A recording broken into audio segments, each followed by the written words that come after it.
right, guys. Well, thank you for being on this call today. The topic, as you can see, is how to win in new construction. And that's exactly what we're going to be talking about today, dedicating this meeting to. How to win in new construction. This can be great regardless of whether you're a buyer, a first-time home buyer, or looking for a second home, a real estate agent looking to get some skills for negotiation and just understanding for new construction, or even an investor looking for some potential investment opportunities. The content that we're going to cover today is we're going to discuss what is new construction, just to get a definition of that. We'll compare the production home versus custom home builders and see what the difference between those two. We'll dive in for the developers' selling and pricing strategy to understand how the builders think when they put the properties on the market, and how to negotiate with the developers. What are the actual things we can negotiate for? And how to identify what is the best deal in the community. So we'll touch on that as well. And finally, question, when is the best time to buy new construction? And we're going to have panelists that I'm going to introduce in the second half of this meeting. Lana Miles and Salvas are here. A little bit about your host. Most of you know me. For those of you who don't know me, I'm Vladimir Westbrook, the broker and owner of Westbrook Realty. Have been for the past 2 years. I'm in real estate actively since 2016. Our team was named top 3 in Santa Clara by 3 Best Rated in 2019 and 2020. Hopefully we'll get the same in 2021. And one of the facts about me is that I closed 18 new home transactions first year in business. So I put heavy emphasis of new construction, and I'm going to share some things that worked for me since that first year and still work to date. Before we get started, if you have any questions as we go, please put them in the chat. We're going to make sure to tackle them by the end of this session. Either I'm going to take some of those questions or some of our panelists will answer those questions. But the objective is to make sure that everybody's going to walk away from this meeting, learn something new. All right, guys. So without further ado, let's dive in. First, we need to understand what is new construction. And it's pretty straightforward. As the name may derive, it's a new home that nobody has ever lived before in. And the buyer that buys new construction or builds new construction is going to be the first party to occupy it. Mainly, there are 2 ways to achieve that. The first one is to purchase a plot of land and hire the contractors, including an architect and builder, to build a custom home from scratch. And we'll also discuss a few details on how that can be done. The more traditional way of purchasing new construction is through a developer that already builds on the existing plans.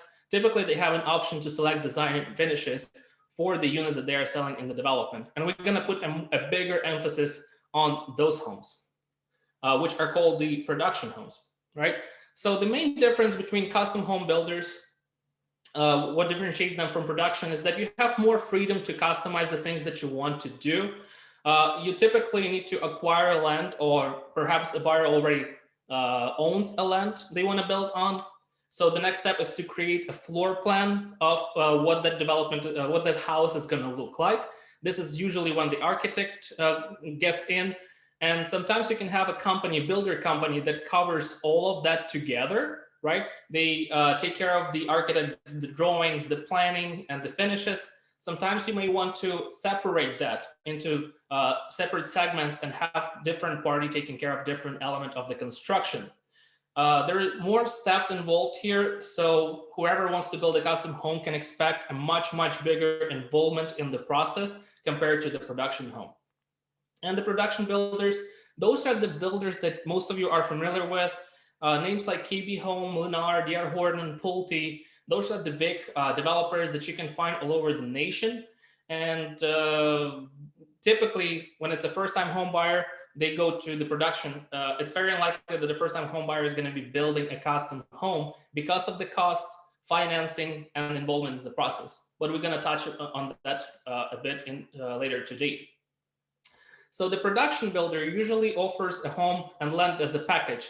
It's combined together. You have a preset variety of floor plans to choose from. Typically, builder has at least 4 or 5 plans to choose among. Sometimes they can have 10 to 15 for a larger development that has hundreds of units to be built. they allow, most of the builders allow buyers to select their finishes. There are a few builders that have pre-selected packages. They can have like 1, 2, or 3 of the packages that you gonna pick for your finishes. But most of the builders, especially the bigger ones, allow you to customize the way your kitchen is gonna look, flooring, paint, and so on. These homes are, as I mentioned, are more typical for a first-time home buyer for the production home. How does the financing work for the new construction? Well, if we're talking about the custom homes, the financing is not as straightforward because you have to finance the land and you also have to finance the house that hasn't been built yet.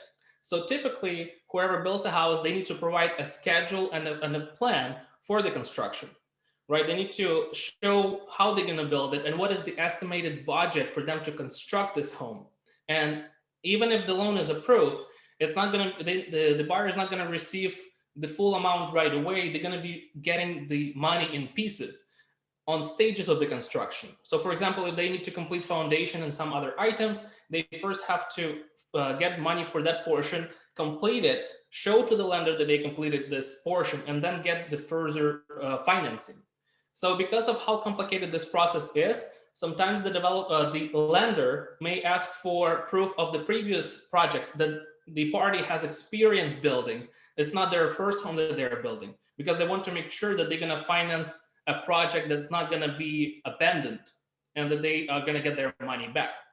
Typically, during the construction, the borrower only pays interest payments, and after they constructed the home, they pay the actual principal.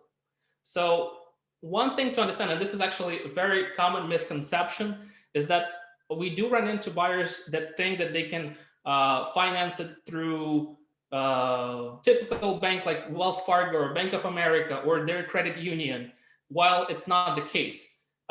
For this type of construction, you need to get a construction loan. So the financing is going to be different. Your interest rate is going to be different. There is way more complexity when you're building your own home. So that's important to understand. Versus production homes, if we're buying from the developer, there we are obtaining a standard mortgage. And it's no different than if you're going to be buying resale. There are minor parts that vary, but for the most part, it's the same. Another misconception that we run into time to time for the production homes, the buyers sometimes think that they have to make payments as soon as they get the unit locked in. So that's not exactly right. Typically, buyer reserves a unit, and even if it's going to be constructed in a year, the payments start as soon as the buyer moves in, takes the possession, even if it's going to be in a year. So during that year that they're waiting for the house to be constructed, they're not making a single payment, aside from the earnest money deposit used to reserve the unit in the beginning. Okay, so that's the differences between the different types of new construction and their financing. How we're doing, guys, so far? Right now, I want to dive into developers' selling and pricing strategy. I really want you to understand what the developers think like when they are putting the property on the market. So we're going to go through some steps. I'm actually going to stop sharing my screen here so you can see on my screen better. I'm going to use this whiteboard as I feel like it's going to give you a better idea of what I'm talking about. Let me get one of these markers. So guys, imagine we have a builder that builds a large development, let's say 100 units. All right, so 100 units development, and this is going to be our site map. And let's see if it's going to be visible for you guys. That's going to be our site map of the development. And these circles right here, they're going to be our homes. So the map is not to scale. This is just to give you an idea of what this is going to look like. And so on and so on. And we have a bunch of these circles that are different homes. Okay, so you got the idea. Now, one of the other misconceptions that we run into in the new developments is that sometimes buyers believe that they can come to the new development and pick any random home that they like, regardless of the location. So perhaps somebody can come over and say, I really, really like this home right here. I want to buy that one. Well, the problem with that is that usually the builder has a set schedule of how they're going to be selling the property. So they already know in which direction they're going to go, where they're going to start, and where they're going to finish. So this doesn't allow them to build homes in a random order from different corners. They are likely to be going in lines. And before we even get to that, the way for them to spread the word and to get the parties interested is to build a list. Now, there are different names of this list that you guys may have heard already. It can be called priority list, or VIP list, or interest list, or wait list. So regardless of the name, it's a list of parties interested in this development.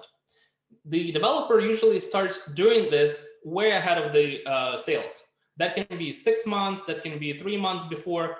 Obviously, the closer to the release, the grand opening they do that, the more actuality that list is going to have, right? So we need to be current with parties that are currently interested in the development. And let's say we got 100 people, a list of 100 people that are interested, right? So we have 100 potential buyers that are interested. Now, it's important to understand that the way the list is going to be built can also vary.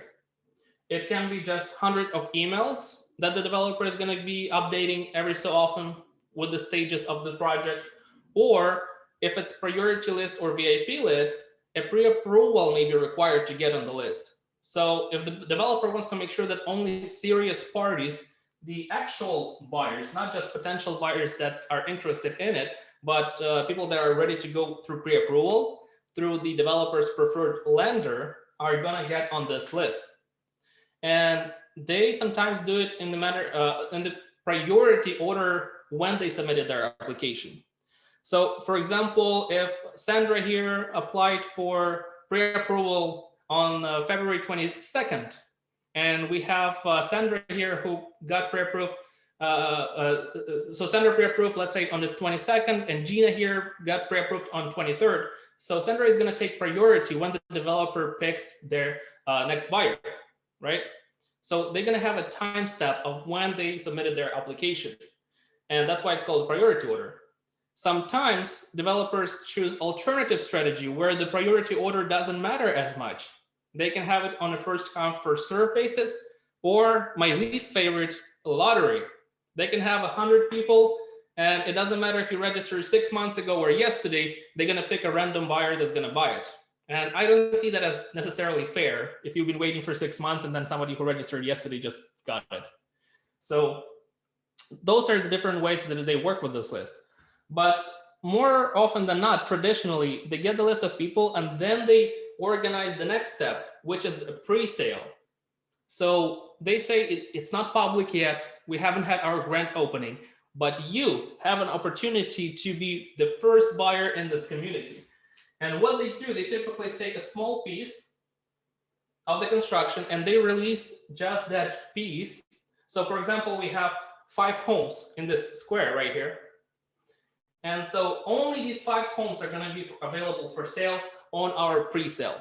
So you cannot get any of these. If you want this house, you have to wait for the next release.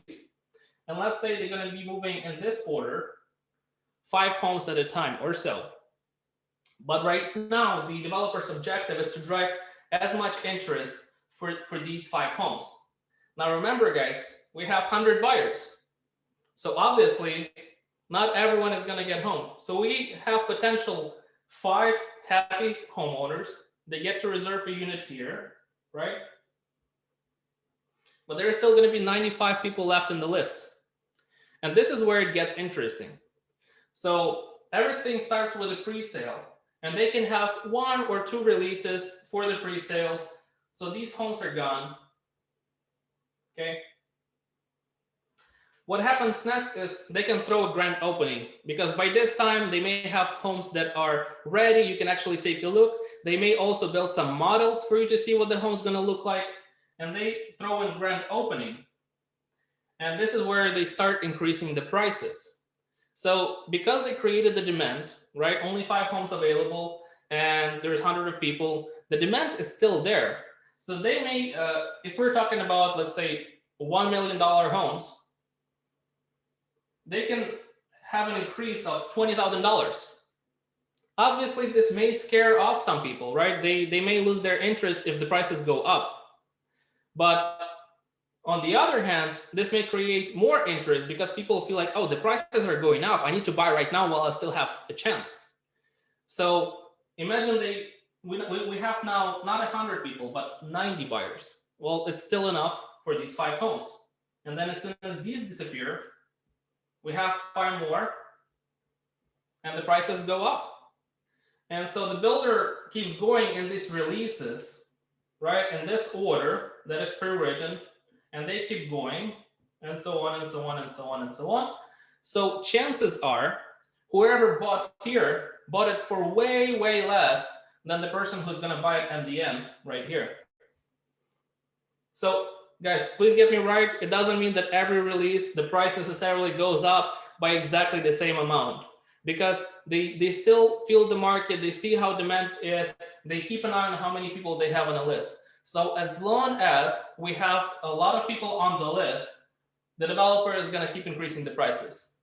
If this number goes down, the amount of buyers, then at that case, they may slow the growth of prices. They may flatten out for some time, but then if the list bumps up again, they keep increasing the price. But what makes this interesting is that supply and demand, right? If the supply goes down and demand is still there, the prices keep going up. So every release, typically the price is going to go up. Now, there are some other factors that are playing here a role. Experience of the builder, you know, how many projects they had in the past, if it's a big developer, a smaller developer, those are some of the parts that also we need to pay attention to. But for the most part, this is how most of the developers strategize when they put property on the market. What we got here is everything starts with a list. Okay. So we have our priority, VAP, wait list, interest list, whatever you want to call it. We have our pre-sales that happen before the grand opening. And then we have our grand opening. And then we have our releases. So everything is being sold by releases. And finally, there's going to be a closeout or final release. That's typically when the models are being sold and the last units in the community. Keep in mind that those can also sometimes be negotiated on because the developer needs to close the project, but depending once again on how the market is doing. So what are the major changes that we see in comparison with the last year? So before and now, if we were to compare the two, we would see more builders having set prices versus now homes are selling over asking price, just like resale that got into the new developments. So before we had less bidding, obviously right now we have more bidding and that's the reason why the homes are being sold over asking. We had more of the opportunities on a first come first serve basis when you come to the development and you just get to pick the unit that you want to purchase. While right now we have to wait for more releases. So buyers may have to wait for weeks or a month to get the unit they want. It was possible to tour easily before. We would be able to get into development by just driving by and stopping by and taking a look at the development. Right now, everything has to be done by appointments because of the pandemic, and that can take several days to schedule an appointment if it's a hot community. This brings us to the discussion as to why is the market different right now than it's been a year ago. Well, I can tell you that in the past 5 years or so, I noticed that the market goes in waves, and there are cycles of the market, both for resale as well as for the both for resale and as well as for the new construction. So we have our waves of slow market and we have our waves of a hot market. So let's compare the two, because if you can adjust as to how the market is right now, you can ride the wave regardless of whether it's a slow market or hot market. So in the slow market, builders usually create incentives for agents and buyers. An example of incentive can be increased commission, right? Instead of traditional 2.5%, they may be paying 3.5%. For buyer, it can be incentive towards closing costs, incentive towards the upgrades, and so on. Salespeople are highly motivated Whenever you come into the sales office for the developer, they act like your best friend. They're happy to see you. They want to talk to you. They want to work with you, and so on. Uh, Developers are also open to negotiations for that reason, because they need to sell their inventory. They need to move it as quickly as possible. And listings may go on MLS. If they go on MLS, you may also see them on Redfin and Zillow. During the hot market, on the other hand, builders have less or even no incentives for buyers and for agents. The salespeople are difficult to reach. They're not picking up the phone. They are having long response time. And frankly, they don't need you as much in the hot market because they have a lot of buyers coming in anyway. So they are not your best friend anymore. So unfortunately, that happens, and it switches based on the market. And for that reason, it's much tougher to negotiate, right? It's not as easy as during the slow market. And listings don't go on the MLS as much because developers typically don't like to put listings on the MLS. They like to market to the consumers directly through their ads. And for that reason, they don't want to put it on the MLS. That's also important to understand. So that leads us to the question, how do we find new construction? Well, the most obvious choice is to go on Google search and manually type in new developments in the Bay Area and do a lot of research. So that's the obvious, not the easiest way to do that. MLS, as I mentioned, will depend whether it's hot market or cold market. It's hot market right now, so we're not going to see a lot of listings on the MLS. There is also New Home Source, but they don't always have the accurate information and the most accurate information up to date. One of the other ways that comes in with experience, the longer you work with builders, is the connection. Because the more you work with builders, and this is something that started happening to me on the year 2 and 3, builders started reaching out to me directly and notifying me about the upcoming projects. That they're going to have this project in San Jose, they're going to have this project in Redwood City, and so on and so on. You can also check city records to find the developers buying large land lots. So obviously, if you see KB Home buying a large piece of land, there's a good chance that there's going to be a development coming to that area. And if you're a buyer watching this, then don't make it difficult on yourself. Just hire an agent, somebody who can do all of this for you for free. And keep in mind that agents don't work for free. We're just getting paid by the developer. So that means that for the buyer, there is no expense whatsoever. So the next question is, how long does it usually take to build a home? Well, there is no universal answer to this, but on average, it takes between 3 to 7 months, depending on the size, location, and there's just a lot of moving parts to answer that question directly. It's hard to predict because it can be affected by weather, the way the city processes permits and inspections. We have PG&E, we have fire safety. So depending on how all of those things are going to be moving, that will affect your timeline for the home. Some of the important things to remember, there's quick move-in home that can be usually closed within 30 days. That means that the house is already available as of now. And if the construction is happening for over a year, then the buyer typically has a right to cancel. It doesn't happen a lot. It happens very, very occasionally, but it is important to know that most of the contracts, not all of them, have this provision that allows buyer to cancel if it goes over a year. And one important thing, regardless of whether you're an agent or buyer or investor, important to remember that the home may not be ready on time. So I just say this in case the builder is telling you that you're going to have a move-in in May. Don't cancel your lease contract. Don't just pack your boxes and wait to move into your home, because if something goes not as planned, you may end up on the street and you don't want to do that. So make sure to receive a solid confirmation from the developer that they're going to complete the home. They usually send a notice for 30 or 60 days, and only they then make the steps to move out accordingly. We're going to briefly touch what to negotiate on. I really want to get into this topic with our panelists later on, so I'm not going to talk too much on it. But there are a few things that we can mostly negotiate on. First of all, agents want to see if we can get a discount, right? If we can lower the actual price. So that's the first thing that we're going to try to do. In some cases, and also depends on the market, we can try to get a discount. If it's a hot market, we actually have to pay over asking. So this not quite going to work. But if it's a quick move-in home, we can try to negotiate on that. But if we cannot get any movement on the price, then we can try and negotiate on the closing cost. Whether it's coming from the builder or from the builder's lender, that's one of the items that we can negotiate on. Another alternative is, instead of negotiating on the price, we can negotiate on the upgrades cost and see if that is possible.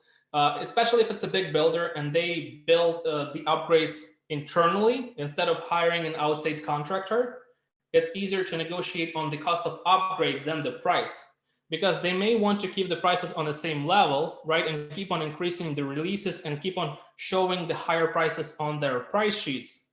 So they may negotiate on the credit towards upgrades instead of the price. So this is also important to understand. And finally, we can shop around for financing. We can negotiate not only with the builder, but we can negotiate with the lender. Often, builder is going to require that you have to go through their preferred lender. And it may seem that they are having the best deal because they can have some closing cost credits, but we have to look at the actual net that the buyer is getting, right? Because we can have a better rate somewhere else that's going to compensate for the lack of the credits. So don't only try to negotiate with your developer, try to negotiate with your lender as well. And we always recommend to talk to a few lenders for that purpose. So finally, what are the main pros and cons of buying new construction? Well, the pros is that it's going to be a brand new home. You know, it's just like brand new car. It has that new car smell. Well, the new house has the new house smell. Nobody lived in it. You're the first person to occupy it. You get to do everything the way you want to do it. So you get your exterior and interior customization, and you get to pick the materials and finishes that you're going to have for your kitchen, for your floors, and so on. Some of the cons could be is that the builders are not all equal. There are builders that build better quality and builders that build not such a great quality. So this is where the experience of an agent kicks in to make sure that you're going with the right builder and that we can set up right expectations for you. Also, some buyers may feel that the options are limited, because versus if you build a custom home, you can go all out and pick any finishes that you can imagine. With the builder, you're going to have a set of variety of the options you could choose among, which for most builders is still a lot, but it's just to mention that you cannot have everything when you buy a production home. Some additional pros and cons. A lot of these new homes, they are energy efficient. So that can actually save you monthly expenses. You're going to pay less for utilities because of the way it's constructed versus an older home. And we're going to have less maintenance cost. A lot of the homes, they come with a warranty, so there is less maintenance to take care of within the first 5 to 10 years in your home. Some of the additional cons could be that the upgrades are not cheap. You know, some of these items can be done for less money through the outside contractor, but a lot of people are still opting to do it through the developer because they are the ones that are providing warranty on those items. And finally, there is waiting time. If you buy a resale, typically it can be in your house within 30 to 40 days. When you buy a new construction, typically that takes weeks, months, sometimes even a year or over a year. So you have to wait a bit longer for the new construction. Guys, this is what I had just to give you a foundation of new construction and how it works and how the builders think and how we can negotiate with them, right? But I also want to interview our panelists, see if you have questions for them, and if we can actually get hands-on for their experience in the field. So we have two panelists today. We have Lana Miles. Most of you guys know Lana. She's been #1 in sales in the company for the past 2 years consecutively. And she started her first year closing 19 transactions, 12 out of which were new construction. So very happy to see Lana here today. And we also have Salva. Salva, I would say she specializes in half and half. So she does half resale, half new construction. And she covers a pretty wide range of new construction areas, including Alameda County, including Santa Clara County, and even going as far as San Joaquin County for Mountain House new constructions. Right now, she has, I believe, 3 or 4 transactions pending among new constructions. So Guys, without further ado, please welcome your panelists. This is where we can get our silent claps over Zoom, or we can unmute and welcome our panelists.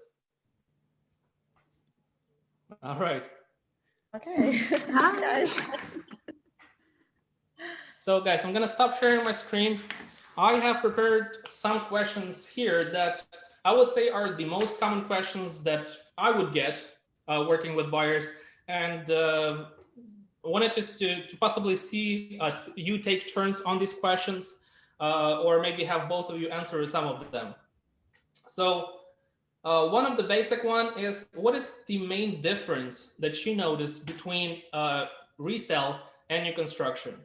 So Sala, why don't you tackle that one first? Okay, sure. So, hey guys. So, the steps relatively between resale and new construction are the same. You tour the homes, you find a home that you like, you look at the model homes or the resale home in person, and you place an offer and you get into transactions. So, the general steps are the same, but the details are different. So in resale homes, we have to go over the resale home disclosures, review inspections, and then move the transaction along a quicker timeline. In this market, it's on average 20 to 30 days before you move into your home. For new construction, it's more paced. So you have about 6 months to go through all of these steps before you move into the home. Lana, you can answer if you like. Awesome. Thank you, Salva. And Lana, please, same question. What are the main differences in buying process that you notice between new construction and resale? I actually, I would say that there's a huge difference between buying, resale, and new construction. And I would say that, in my personal opinion, new construction is so much easier than resale, because you are getting help from the sales team, at the builder, a lot. Like, for example, if you don't know something, you have someone you can always reach out to and get clarification.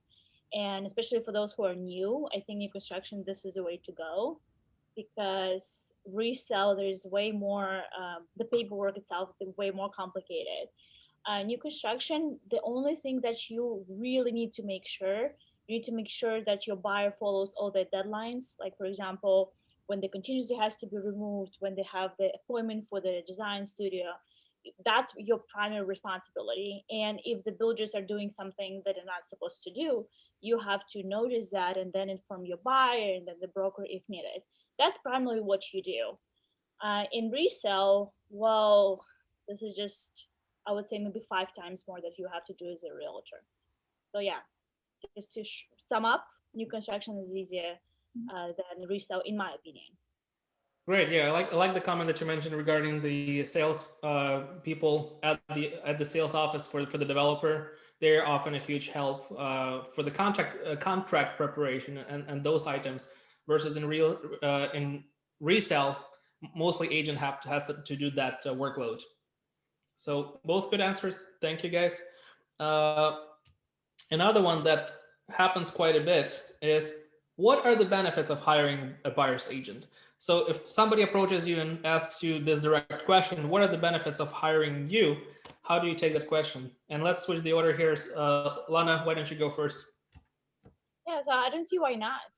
Like, why not? You getting someone who is negotiating on your behalf, who is protecting your interests, who are there for you every single step of the process, literally at no cost to you.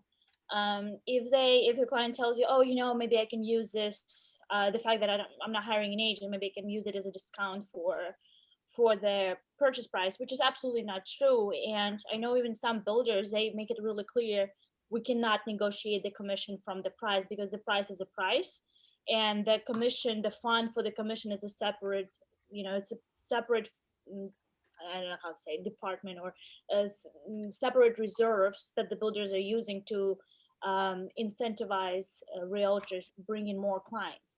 So if they telling you that, make sure that you explain that absolutely they're not going to be able to negotiate that amount of commission from the purchase price. Thank you, Lana. Yeah, we do get that quite a bit. Like, if I'm not using you, can I get a discount? And you mentioned that exactly right. They usually have allocated budget. They're already ready to lose that amount of money. Yeah, and Great it's not answer, a Alana. lot. It's not a lot. Like it's not big money for the builder in a scale. So Absolutely. Thank you, Lana. And Salva, how do you usually take that question? What are the benefits of hiring a buyer's agent for new construction?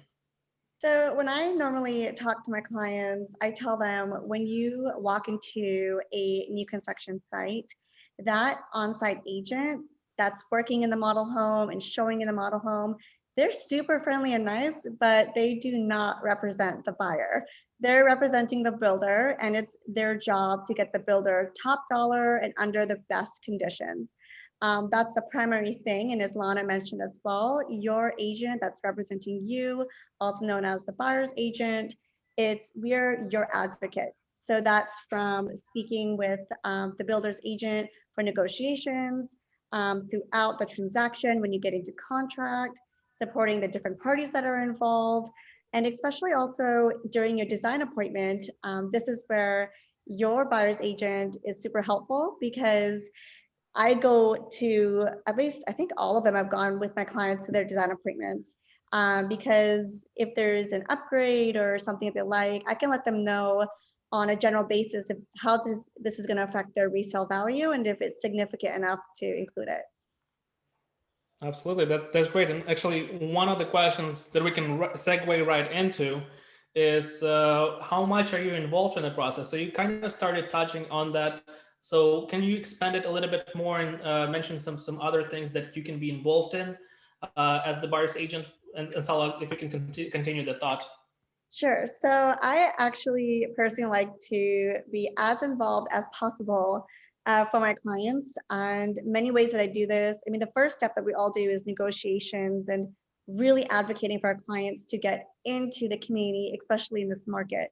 Once we're in design appointments, helping them shop around if they want to see if the the builder's lender is providing them the best competitive rates. I help them shop around with our in-house lender, with other independent lenders that I work with, and really just all the way up until they get the keys. 30 days before, there's certain deadlines that they need to meet. So I'm there for them, supporting them. And most of the time, my clients tell me they're happy that they have me to rely on. So that's what builders agents do for their clients. I love it. Great answer, Salah. Thank you for that. Lana, anything you have to add? I think for the most part, you pretty much did the same as involved in the introduction, but anything else that you can think of? yeah, I would say like you're doing it not only like for this specific transaction. You need to prove yourself, and you need to prove yourself that the fact that your client trusted you and hired you, that they will not regret about it, and they will not ask you like, oh, you didn't do anything. They're not going to tell you, oh, you didn't do anything, you just registered me. So if you don't want to have this question in the end about rebate or about like commissions back or whatever, you want to make sure that you are deserving every single penny, then I would say you have to be on top of the things and doing extra things that you probably don't even supposed to do. But just assure that transaction is going smoothly and you're getting the best service possible. That's awesome. And that's exactly what actually, I wanted to take a pause and comment on this. We have a few guests today here and a few buyers and agents that are interested in this topic. So it's important to understand that whenever you represent a buyer for the new construction sale, more often than not, we're not required to be actively participating in the transaction. More often than not, we can actually just sign their name in, and this is considered a referral, that we referred the buyer into the development. And I've heard this so many things from different agents from different companies saying that I love new constructions because I don't have to do anything. I just sign them up and I disappear and wait for my paycheck. But that also leads to a problem. They don't get referrals. The buyer is not feeling the agent being involved, and for that reason is not thinking of the agent when it's time to refer a new business. And so those are lost opportunities that we can pick on. And this is a part of our training in the company to be involved, even if we're not required. So I like what you said, Lana, that even if we're not supposed to do that, we still do it to show quality service to the client. And that's exactly how we get referrals after we close that transaction. Thank you, guys. That was great. So I do want to ask you if you can think of the most successful negotiation that you had, perhaps over the past year or two, with a client in a new construction. Lana, why don't we start off with you?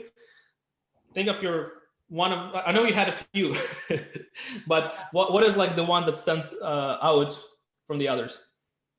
I would say like every single transaction is a success. Like literally, I was thinking, yeah, every even if we were able to negotiate like $5,000, it's honestly it's a success because I can guarantee you, if the buyer goes on their own, they would not be able to reach the level of negotiation that I'll be able to help. I'll be able to help them, and so all of them are successful. That's I don't have any doubt about that. But the most probably the most successful in terms of savings, it was $210,000 that I Wow. was able to knocked off the price. And it is a funny story because like my client went there on their own, and the builder told him that he will get a discount of 100K. But then when he show up with me, so the discount transitioned into 210. And the deal was between a client, me and a client. I told him like, hire me, let me do this. I guarantee I can get you more. I can help you save more money. And he kind of was hesitant because he felt like 100K it's already a lot. Like how much better it can get. So and then I participated. I was working very very hard on it, and it took about a week of negotiation going back and forth, and finally we really got this discount. We closed on time. We closed within 30 days, and my buyer, he's happy till that day, like honestly, because that deal is great, especially with this market. I'm sure he already made money. Yeah, Even and I was going to ask you that is during the slower market, perhaps not the craziness that we have right it now. was 2019. Yeah, it was 2019. So that's, I'm pretty sure, I'm pretty confident that right now he already made money, 100%. Absolutely, without even checking the comparables, Yeah, they make money. yeah, for sure. It's a single family, so yeah. And I just curious, did you get some referrals coming out of that? Oh yeah, I got a referral, and I already closed with the referral. Congratulations. Yeah, that's exactly what we're talking about here, that you provide a great service, and this is the setup to get more referrals and clients from that one transaction. Yeah, he almost cried. Like he almost cried when he heard that number. He couldn't believe. And I mean, honestly, if you would have saved me $100,000, I would probably cry myself. So can't blame the guy.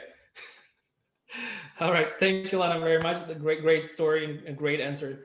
Salva, some of your maybe recent or not so recent successful negotiations. So one that actually comes to mind that was relatively recent. So it's kind of helps put things in perspective because it's during COVID times, market's kind of crazy. It was actually in January, I got my clients into an off-market new construction home where the builder had not released that lot yet. They were actually focused on other sites. And this is where it comes down to when you're actively engaged in new construction, as Lana is too, and I'm sure you, Vladimir, and some of us that are here as well, you build relationships with these builders. So I was able to negotiate getting my clients into this new construction home that was relatively off market. It was prime location and with savings. So it worked out really well for them. They were really happy. We didn't have to face the crazy market that is right now with bidding wars on new construction homes. So I felt that was my most, one of my most successful ones. Awesome. Thank you, so yeah, and exactly when the market is shifting. And I like what you mentioned, that you were able to release one of the homes that was not on the sale. So what I was mentioning here is that they have only preset available units. You're actually able to convince the developer to release something ahead of time. Awesome. Great job. Great answer. I want to jump on a couple of questions that we have in chat here. And guys, if you have any other questions, please put them in chat and we're going to address them with the panelists, with Lana and Salva. So one of the questions here that we have is, why does it take so much longer to get into your new home, especially if it's ready, being built? Who wants to tackle this one, you guys? I can answer. Please, go ahead, Lana. I'd like to, the short answer is that it just depends on the delivery time. You can definitely buy a home which is quick move-in, so 30-day close or 40-day close or 60-day close. If you're selecting the unit which is far away from the delivery, it may take 6 months or longer. And again, as Vladimir mentioned today, that the delays are usually not from the builder side. It may be with the weather or PG&E or wherever, because like remember that the builder is not interested in delaying things. He wants to get his money. So there is things that outside of our control that may happen. Absolutely. And just to comment a little bit on that, the house may look like it's already built, like it's ready to occupy, but they still have to bring the fire inspectors to make sure that the old sprinklers are good. They need to have a city inspector to issue a certificate of occupancy that will allow to occupy the property. They need PG&E there to check the meters. So it may look like it's ready, but they still have to jump through a few steps in order to actually sell it and let somebody occupy it. Awesome. And one other question is, if your client goes to new construction without you and then tells you, what can you do as an agent for them?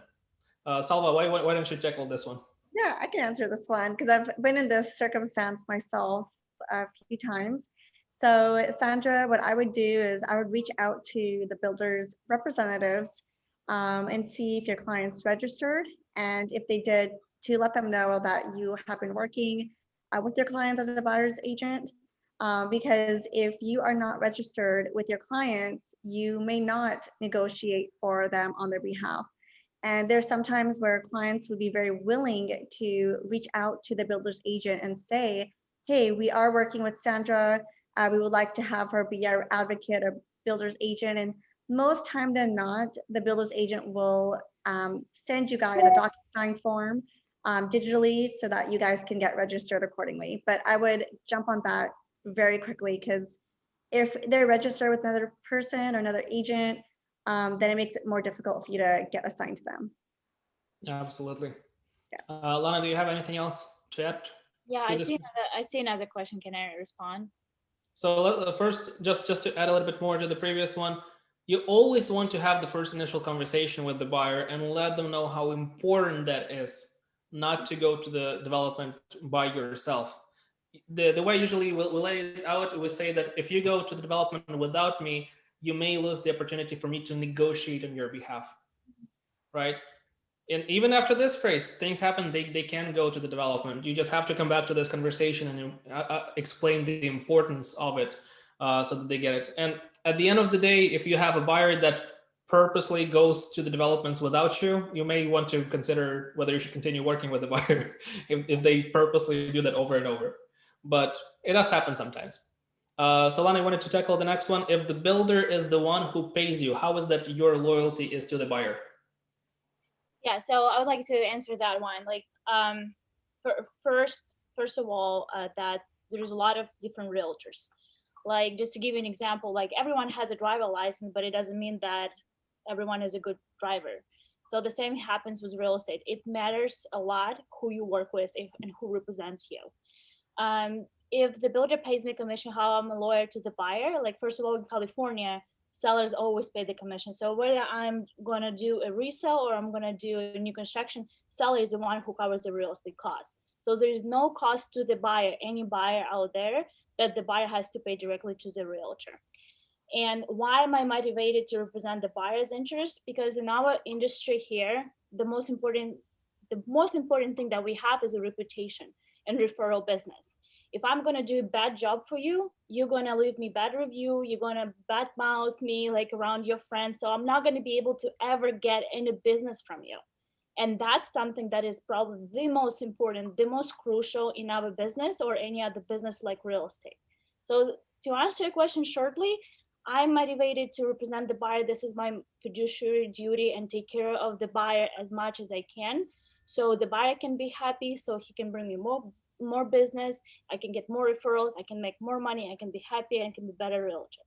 Just in a few words. Great, love it. Thank you, Lana.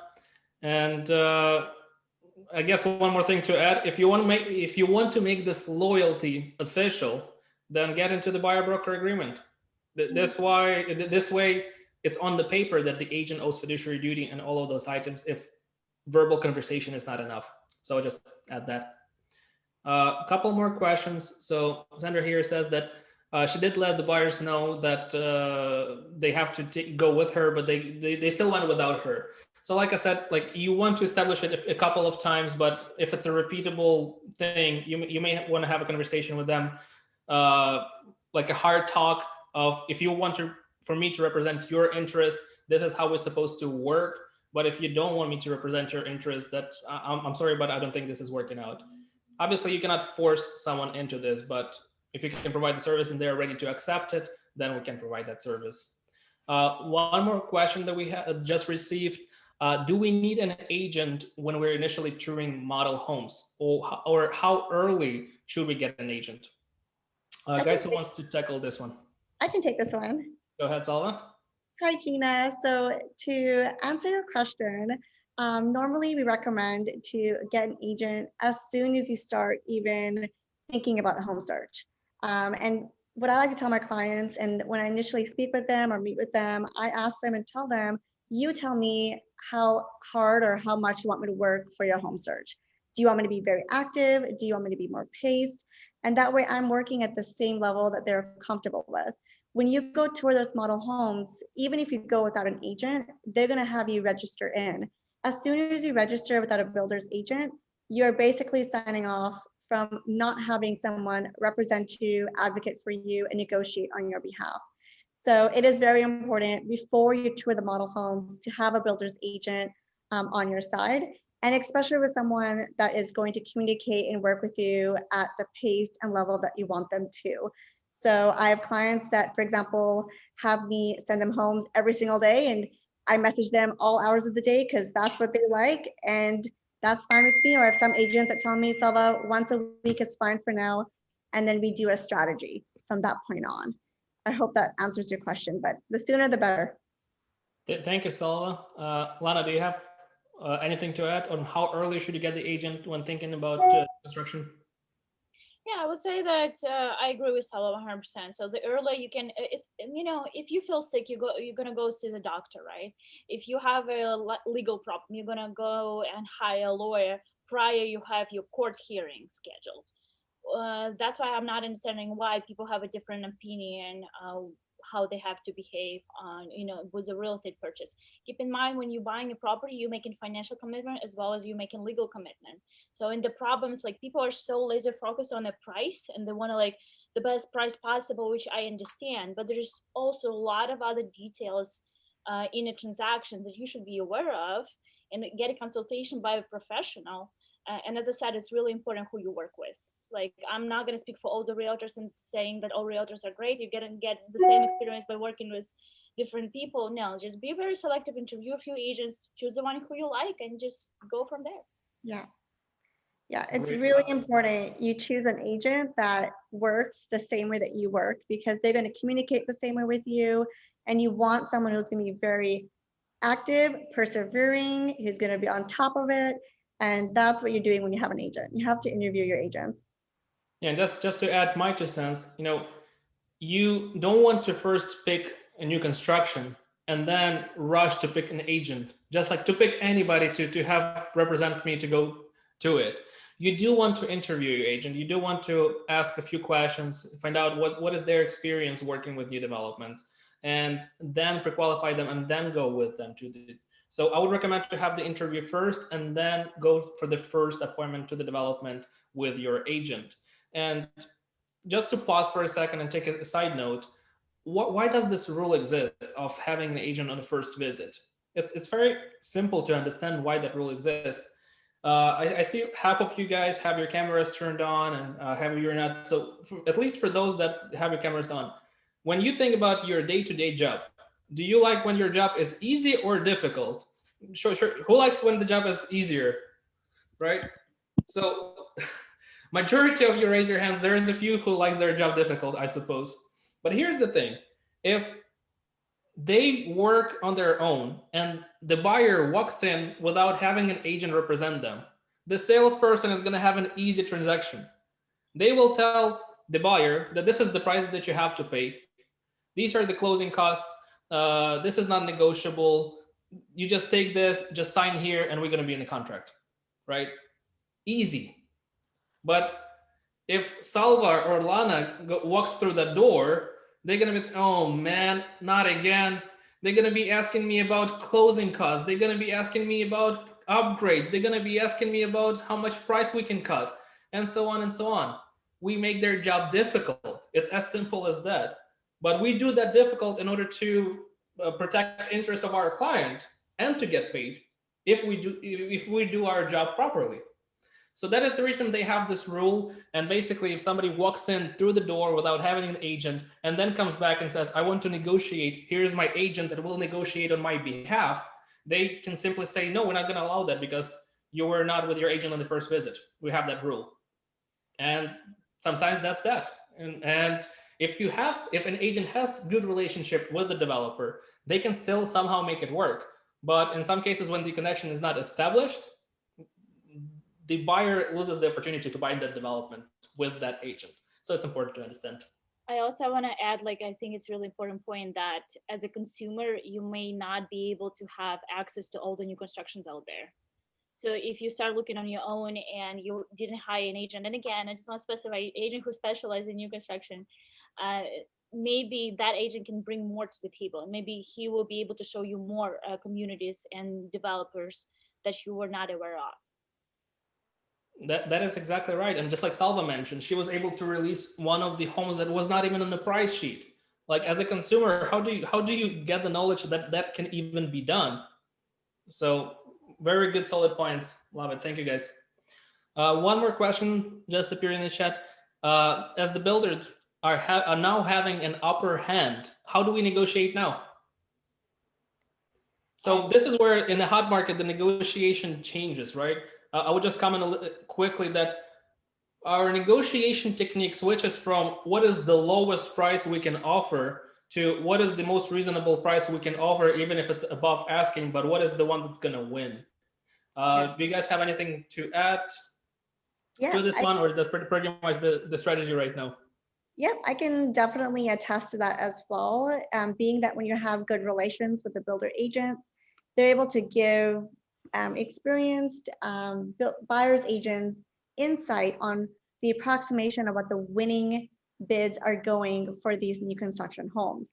And in this market right now, it's one of the ways that I use a strategy to get my clients into a highly desired lot site in South San Jose by knowing this is how much the last one went for approximately. This is where you need to be at. And because they can do that new price range, we were able to get them in. So right now it's not about negotiation, it's getting your clients into the site so they can take advantage of all of the benefits of buying a home right now in the market. Yeah, like how do you make sure you get it and at the same time you won't overpay? Yeah. And you always, want to tell your clients a disclaimer that, I'm doing this, I have an approximation for you. This will give us an 80% chance of getting in, but yes, someone can come in and go above us, but having an 80% chance versus throwing a needle in a haystack is a lot better chances. So. Yeah, I believe just a little off topic here, but one of the recent ones that you got in was 13% over asking for the new construction. Is that right? I did, for the last one, I did approximately, 13%. Yeah. Over ask. So this is a good example of, yes, it's over asking, but we also got it accepted. And I think it went for the current market value. Yeah. Awesome. I just want to make a comment. This is please, sorry, please, Lana, go ahead. Gurvinder, how to negotiate. A lot of people are associating negotiation with a discount. Negotiation does not really mean a discount, right? And Sawa was absolutely right. The goal is right now to get people in and so they can enjoy all those benefits of the becoming a homeowner while the interest rates are so low. Mm-hmm. And Gurvinder, it's your job as a realtor to educate your client and share that with them, because they hire you as a professional, so you can be a guide for them and educate them about the market and what's going on and what's going to take them to be a homeowner right now. Mm-hmm. Very well put. Thank you. We got one more. Is there a better way to connect with builders so you can be a part of their agents they work with? Who wants to tackle this one? I'm not really understanding the question. So basically, is there a better way to be in touch with builders, to be the agent that they work with, they communicate? I could actually take this one. So is to basically to be in front of them as much as possible. Whether you have clients that you're touring with or you don't have clients that you're touring with, to just show up. Obviously, it's been easier to do before. And I personally, when I just started, a big portion of how I was able to get a lot of new construction sales, I would just randomly pop by and say hello. Sometimes I would bring something with me, a box of cookies, a box of candies, and just say hi. I was driving by when I wanted to bring these cookies to you. And then I would ask them, can you give me the highlights of the new development that you're selling? They would talk to me, they would give me the highlights, and then I would go into the field and I would find buyers and I would repeat the same things that I would learn from the salespeople about the development, and I would bring them in. And here's the magic that happens. If you go to that development over and over and they recognize you, they know what you look like. When you walk in with the buyer, they're going to be welcoming you. They're going to be saying, hey, Lana, good to see you again. Vladimir. Yeah, like Exactly. it's honestly because they know you bring them business and they know how active you are, and I think it's great. And I think the reason why I didn't understand the question, it's because Elsie, is it an agent or is it a buyer? It just depends. Are you trying to build relationship with the buyer, or are you trying to build a relationship with an agent? Because there's just two different answers to that.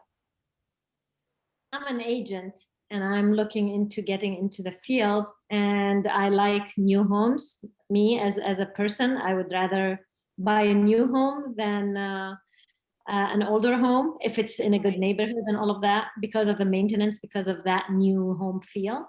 Absolutely. So I would like to give that opportunity to my customers, but I don't know how to build relations with the builders. How do I get to them? How do I connect with them? How do, especially with COVID. Yeah, before you can pop in, you can do certain things to be visible to them. But now it's a little bit more limiting. No, like I would say, like, I understand your concern about the COVID, but to be honest with you, in my life, COVID does not exist anymore. I'm aware of it, right? And I'm taking certain precautions, but I operate my business like usual. So to like, I call them, I make them an appointment, and I tell them, look, I have buyers, but can I just stop by to take pictures, take a video? So you show up, you present yourself, and then they know who you are. They definitely gonna let you to take pictures and videos because they motivated in that too, because it's marketing for them. So then you making connection with them.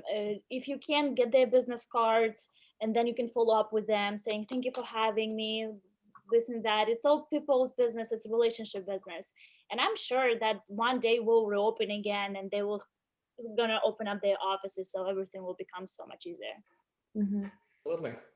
Yeah, so getting in touch with them is a big one, and just being in front of the builders as much as possible. And then depending on the company that you work with, for example, we have our new homes department, and they specialize in searching for new developments all over the Bay Area and outside areas, and then sending the resources to agents saying that you may want to look into this development and this one and so on. Time to time, we also invite guest speakers from different developments, and they talk and pitch their project before it hits the market, or if it's already selling, they talk about it. So I would advise to talk to your broker and see if that's something they can set up, and invite some of those speakers from different developments. And at the end of the day, we specialize also in new construction. So if you're looking at a place that specializes in new developments, we're happy to welcome agents that want to pursue that. Okay. Looks like somebody else just raised their hand. Zara? Yeah, so girls, when you are in the field with the new development and you're talking about negotiations, that's understandable, right? Depending on the market, sometimes you try to knock down the price, or sometimes you just want to get in. So how do you negotiate there? Because usually when I am there, they are like, we don't do the negotiations. It's like 6 months, or fixed price, no upgrades, like you're not gonna get anything. What is the secret? What is your secret, girls? So it depends on like which, are you talking about going in right now in this market for negotiations? Yeah. Like yesterday, yeah. Yeah. So for example, in this market, I mean, very honestly, there's no negotiation on purchase price. All of the new construction homes that I have been connected with, which is I've literally toured every single one here, is there has a wait list on it. So our negotiation right now is getting them into the home. Zura, what I would do is really just start building a network with these builders agents and talking to them. And it doesn't have to be all business, but just being friendly, asking how the market has been, create a relatability with them, tell them how you have these great clients. When I speak with the builders agents, I tell them how I've been looking for a long term with my clients, how we're excited for this community, we want to be a part of this community, like really just having them feel like they're a partner with you on this. And a lot of the time when you do that, it opens them up to want to help you, right? When I got that intel about the recent new construction home, it was the first time I met that builder's agent.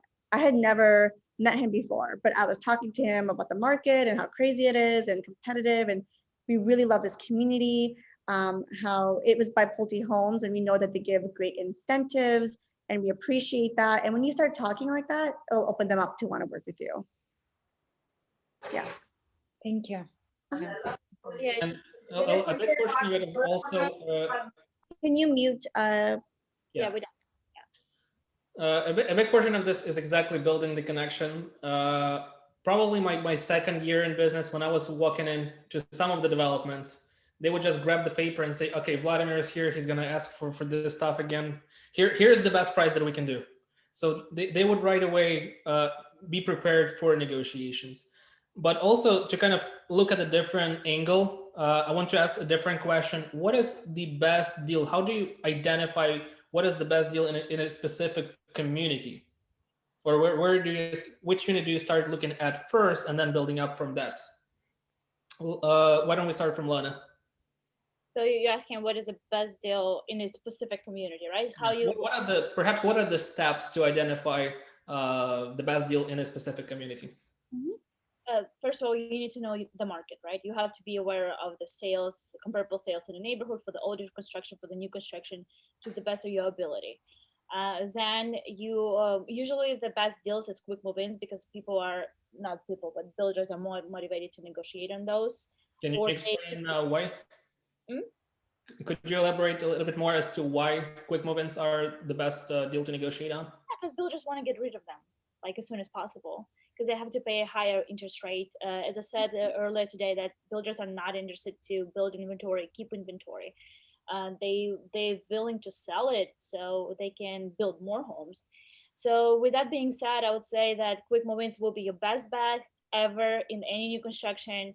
They may already reduce the price. So if you're feeling that, oh, I cannot negotiate anything, maybe the price been already reduced. Maybe you are already getting a good deal. And then usually for quick move-ins, they can you can negotiate the upgrades off. We're usually coming up and saying that, oh, we haven't selected those upgrades. We don't really like them. So we don't feel like we want to pay for them. So there's different negotiation tactics and techniques that we can use, but that will be your best bet. That will be your best deal possible. If it's not possible in this market, because usually they selling 6 months out, I would say location will be the best, because when the community will be finished and it's not new construction anymore and we're going to go for resale, all those homes are identical, so the buyer will be willing to pay higher price for the best location. So yeah, I hope that answers the question. And just to add a little bit, often the builders get financing from the construction, right? So they just don't build everything with cash. So they may have financing for the home that they are building, and they make these loan payments. So this makes sense during the construction. But as soon as the house is built, they just start wasting money and paying more and more and more. So they need to get rid of that house as soon as possible. So in some cases, it may be better for them to adjust the price instead of keep losing money every couple of weeks, every month, or however long it may take. And I like what you mentioned regarding the possibility to negotiate on some of the upgrades that you can have. I always tell my buyer, if we go into the quick move-in and if you like the upgrades, don't show it. Because the worst thing that you can do for me as your agent is to walk in the house and say, I love this flooring, I love this paint, this kitchen looks amazing. And what that leads to is you cannot negotiate on these upgrades. But if you hide this and keep the poker face, then your agent can say that, my client doesn't really like these finishes, this flooring, this kitchen, so we would like these upgrades to be discounted. And we can try to negotiate on that. Thank you. But guys, we're a little... Go ahead, Lana. This actually circles back to the point when you should hire an agent, right? The earlier you can hire, the better your agent can prepare you, right? And share all those details so you're not going to make Exactly. a mistake. Exactly. We're a little over time, but there are a few questions that I still wanted to address. The ones that I promised we're going to tackle on today. And one of those big ones is, when is the best time to buy new construction? So Lana, when clients are asking you when is the best time, and I mean, not in the particular market, but seasonally during the year, what is the best time to buy new construction? Right. It's usually fall. The reason why is because usually, I'm not saying that every single builder, but most builders, they have the end of their fiscal year in November or sometime December. So what it means that they have to put on record as much sales as possible, because they're competing, especially public builders. They're competing between each other, and they just want to record as much sales as possible. So they may discount and give more incentives to the buyers so they can have more of those sales. The more sales they have, the higher their stocks are going. So that's a little secret that a lot of people don't know, and maybe not even familiar with, and there's no way for them to know that secret. But that's usually what I'm sharing with my clients when I'm start working with them. Absolutely. Yeah, end of the fiscal year and the end of quarters. Because if it's a public company, they do want to show strong numbers for their investors. If it's not a public company, they don't think about it as much. They don't take that into consideration. But companies like Lennar, KB Home, Pulte, all of them at the end of the year, those are the best deals that you can get. Come January 1st, it gets much tougher. So technically, we're not in the best time to negotiate. End of the quarter, maybe a better one, something by the end of the March. So that's something to look out for. Sala, do you have anything to add to this one? Just to add really quick, another kind of general way of knowing what the best time to buy new construction is getting on that priority list earlier in their releases, before the price gets adjusted. Because the later and the more releases they have, the more competition, the longer the wait list. So that's why you also have a buyer's agent who specializes in new construction, is that they get to find out when these new and upcoming projects are coming into the general Bay Area, and ideally get you on that priority list to get information on it sooner than when it's on like its final release, where now everything is going over ask and into a bidding war. So the earlier the better. Yeah, Absolutely. I agree. 100%. Awesome. Guys, I still have questions to ask, but since we're a little over time, I want to be respectful to everybody who is attending today.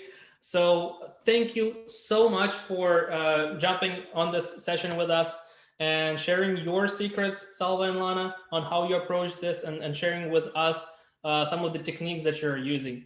Guys, if you still have some questions that you haven't had a chance to ask our panelists, or if you're buyers that are thinking to turn to your agents, I would recommend to start with these two wonderful ladies. They have successful negotiation history, and they are familiar with the new developments all over the Bay Area and even outside. Once again, thank you very much for being here today, and have a great rest of your day. Thank you. Bye, guys. Thank you. Thank you guys so much.